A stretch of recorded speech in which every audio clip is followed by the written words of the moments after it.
What's up, YouTube? I am fresh out of the gym, freshly did legs and cardio, so I'm a hot mess.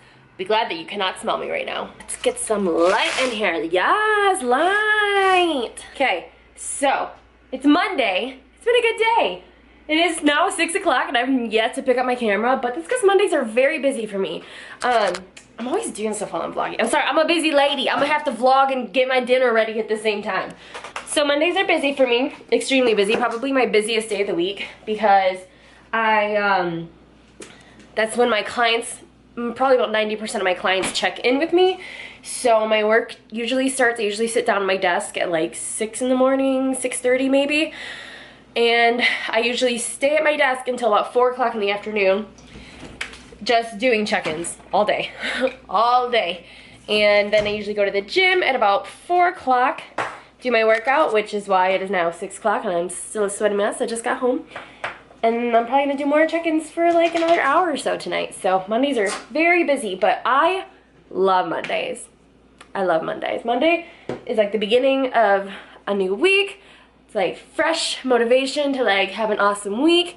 This is probably actually a negative thing for me, but if my Monday does not go well, it's really hard for me to have like a nice frame of mind for like the rest of the week. So I always try extra hard to have a really good Monday, because if I do have a good Monday, just like where I feel productive and like I'm gelling, whatever, then the whole week ends up good. So today was a productive Monday. I could have done more. Actually, I can't say that. I wish I could have done more. I could not have done more today. I just like to get a lot of stuff done on Mondays, like laundry, clean the house, all my client check-ins, but usually just ends up being client check-ins because, let's be real, I have a million of them on Mondays. So, anyway, let's talk about food. Here I finally have the container for the sriracha chicken I was talking about. It's Archer Farms Natural Sriracha Chicken Strips. And the macros for these are 2.5 grams of fat, 3 grams of carbs, and 21 grams of protein for a 3-ounce, I never have the camera at the right angle, for a 3-ounce serving. So I like them, and I'm having them right now with, this is one of my favorite meals ever. Like when I was going super low carb, this was one of my meals that my coaches had set up for me, and I just jazzed it up by doing sriracha chicken instead of regular chicken. And the other part of this meal is almonds, but I always got the salt and vinegar almonds from Blue Diamond. Weird combination maybe, I don't know, but I loved it. The sriracha chicken with the salt and vinegar almonds, it was so good. And a really good like low carb, high fat meal for anyone who needs a low carb, high fat meal. So yeah. I'm gonna eat now because I'm starving. Oh, and for the record, because I feel like someone's gonna ask because they won't have been paying attention to my last few vlogs, but I am not on low carb anymore. I'm on carbs. They're a pretty moderate level of carbs, but they're not low. They're definitely not low. So I'm good. I'm good in the, my macros are pretty balanced actually. I don't have too high of carbs or too high of fat. And I used to just like tell you guys my macros and like be super open about it, but I'm a little bit hesitant because when I was talking about my macros and like when I was on keto and stuff, I feel like I got comments and so many emails of people who were like, oh, you did keto, so I'm doing keto now. And I'm like, ooh. Looking back, I kind of wish I hadn't done keto, not just because other people followed suit, but because I don't feel like it was a waste of time, but like I don't think it worked as well for me as I kept telling myself it was gonna work. And I definitely think keto does work really well for some people. If you don't know what keto is, it's ketosis diet, low carb, high fat diet. But yeah, a lot of you guys, well, I don't even want to blame you guys, maybe it was people on Instagram or just like people who follow me in other forms of social media, but a ton of people were like, oh, Lynette went keto, so I'm gonna start doing keto. And I'm like, ugh, that's not how it's supposed to work. So like, I usually am pretty open about sharing my macros and stuff like that, but I'm getting a little bit hesitant because I don't want you guys to copy me, and it's not because I'm like protective, like, oh, my macros are the most elite macros ever, and I don't want anybody to like get the same body as me, but like my macros literally are gonna be so different than anybody else's macros. Like maybe mine would work for you and maybe they wouldn't, but just because you're the same height as me or the same weight or even doing the same activity as me does not mean at all that you should be on the same macros that I'm on. you know, the macros that you should be on is so personal. It's so based off what you have been doing in the last 3 to 6 months. It's based off of, you know, your specific energy output. It's based on your age. It's based on so many factors that, like, the same, because I know plenty of girls who are my age, my height, my weight. I've got clients who are my age, my height, my weight, my size, everything, and they're still eating significantly more than me or a little bit less than me, and that's what it takes for them to lose weight. So yeah, I don't know, maybe I'll be a little bit more open about sharing macros, but that really like freaked me out when I saw a bunch of people going low carb just because I went low carb, because when not done correctly, that can be like not a smart move diet wise, and it can be hard to come out of if you don't know how to come out of low carb. So yeah, I am gonna show you the 2 meals I'm gonna eat for the rest of the night. I have 2 meals left, this one and then one more meal. I'm gonna show you guys those because sometimes you just have run out of carbs for the day and you need like low carb meals. So I'm gonna show you 2 of my absolute favorite low carb meals, and this is one of them. Okay, so Matt? Matt's home! Hi. Hi. I'm sweaty. Hi. Hello. Hi. Hi. Hi. Hi. Here it is. It's not a sexy meal, but it's delicious. And the macros for this meal, I have no clue off the top of my head, but I will put it on the screen for once so you guys know the kind of macros that are in this meal. But it's just, oh, it's so flavorful. I love it. So I'm gonna eat this. And I don't know what else I'm gonna do for this vlog. We're gonna find out. Okay, so one thing I did want to share with you guys is something that I was watching today while I was doing my check-ins, and that is, I shall show you, the interview with Lyle MacDonald regarding nutrition and training for women. So when it comes to nutrition, I'm always trying to learn stuff because with my clients, learning how to handle their nutrition is definitely going to be like the key in figuring out how to get them to their goals. There's so much out there about nutrition that is like a misconception, or people are just like following what's popular and stuff like that. So I know that Layne Norton, a lot of you guys have heard of him before, a lot of his philosophies and stuff about reverse dieting, metabolic damage, metabolic adaptation, stuff like that has gotten really popular in the last couple of years, and I really was like into that for a while, and then just in the last 6 or 7 months I've been kind of like, doesn't seem to work in practice as well as he said it does, like the reverse dieting thing. The more that I work with clients and actually track their progress and see what happens over the course of time with different things, the more I just was getting curious, because I was like, well, not everything he said seems to always actually be the case, and like, I don't know, and it's not that I don't think reverse dieting is a thing, like it's still, I think it has its limitations though, for sure.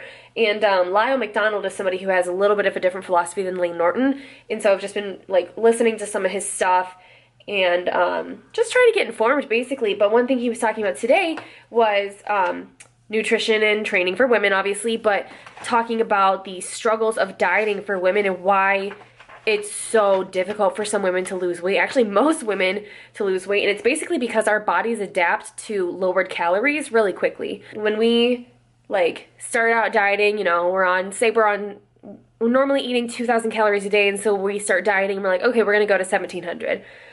Some people, their bodies will adapt to that within a couple of weeks, which means that their body sees that they're on lower calories, so it makes its energy output also go lower. Like it stops burning as much fuel, it stops putting out as much energy, it limits the, you know, the nervous system output, it, you know, a million different things to try and pull back on energy expenditure basically. And so that's why women will plateau sometimes really quickly, you know, just a couple of weeks into their diet, where 1,700 calories was causing them to lose a pound a week, and then a few weeks later they're not losing anything at all. It's because your body has adapted to that. Most people at that point are like, okay, well, we just need to continue to decrease calories or increase expenditure by you know, working out more, doing more cardio, and that's not always the answer either. Sometimes putting that extra stress on your body causes your leptin levels to just drop, which is a hormone that helps you lose weight.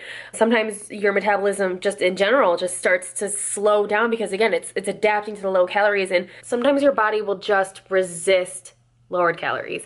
And he talks a lot about refeeds and how to properly do them, so it's not something that I know enough to like be able to just verbalize right here, but watch this video. I always say I'm gonna leave links in my comment section. I'm gonna try to leave a link to this in my comment section, but you can look it up. It's interview with Lyle MacDonald. Nutrition and Training for Women with the guy who posted it was Jeff Nippard. And yeah, it's just good to know this stuff. Like, you know, especially since dieting can like mess a woman up so much in terms of hormones, and especially like dieting to compete or to get super lean, which is just a trend nowadays. Like, nobody wants to stop at 22% body fat anymore. Like, every girl that comes to me online is like, I want to be 14% body fat, which is so unhealthy for most people. But yeah, so very interesting stuff. And it kind of leads me into the question that I wanted to answer today. It's a question I actually just got on Snapchat. She said, hey girl, I have a question for your spring miss. Spring miss, it's like Vlogmas, but for spring. When you're dieting or cutting and trying to get into the swing of things, how do you deal with the days that you feel like you're starving and like you could eat everything in sight? Like, no matter what you eat, you don't feel satisfied. Those are obviously the days that are the biggest struggle, and I don't know what to do to get past those days. There's a number of things I could say. First of all, if you're truly, truly, truly starving to where you're getting lightheaded or anything, you might be on too low of calories. Like, if you're losing more than like a pound and a half a week, you might just be on too low of calories and should probably eat a little bit more. Another thing too is that I find a lot of people immediately go to low-fat diets, which in my opinion and in my experience, low-fat is a wonderful way to be extremely hungry. I could be on 1,200 calories, but if my fats are at least 50 grams, I will be fine. Like, I will not be that hungry. I notice only when I drop below about 40 grams of fat, I like am continually ridiculously hungry. So that's something to consider. Another thing that I do is I just make sure my meals have a lot of volume to them.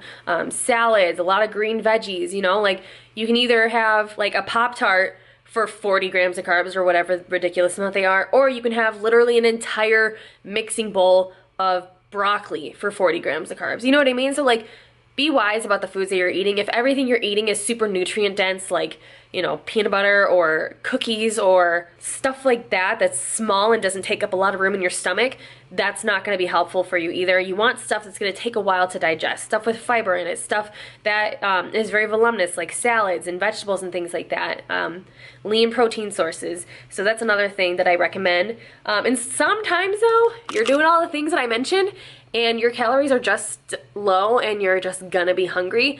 And that was me yesterday. Like, the last 2 days, I think I told you guys, I was just starving. And today's not been that bad for some reason, but probably because my workout was later in the day. And the last 2 days I did fasted cardio, and that seems to make me a little bit more hungry. But chew gum and drink a lot of 0-calorie drinks. That's all I can say. Like, there's no trick to it. When I was on prep, sometimes I would just get out of the house and go like shopping or just go for a walk outside. Sometimes if Matt's home with me, we'll just go for a walk, because at least then I'm out of the house and I'm distracted. So that's really all I can say, is that you just have to be smart about your food choices. And I don't want to say suck it up, that sounds so brazen, but dieting is going to be tough, and you're gonna have to at some point just acquire the discipline to stay on your diet even when you're super hungry, and to not go into the fridge, not go into the whatever. Like, don't say I can't help it. Don't say, oh, well, I didn't have any choice.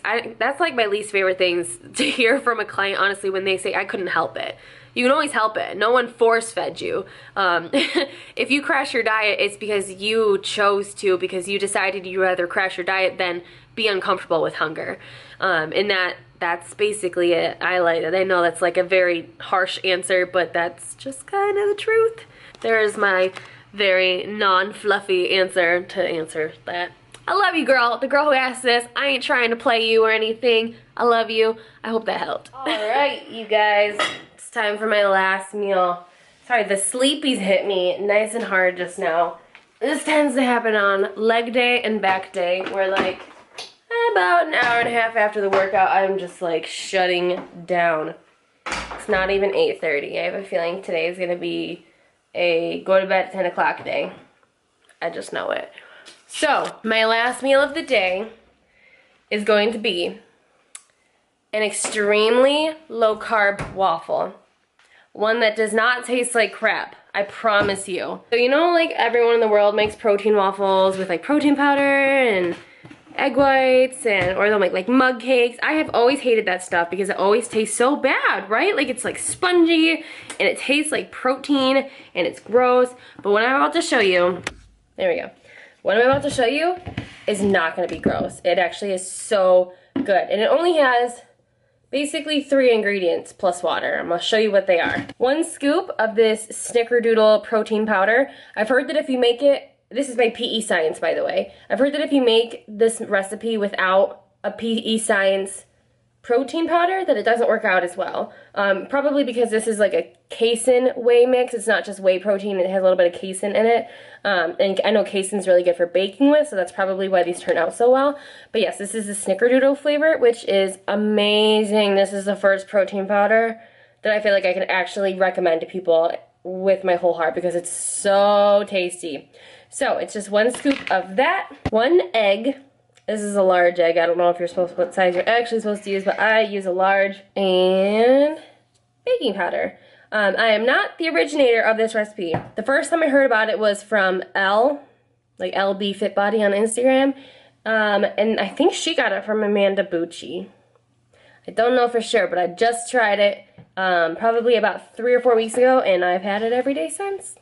Because it's delicious. Alright, so we have 1 scoop of the PE Science protein powder, 1 egg cracked in there, and 1 teaspoon of baking powder.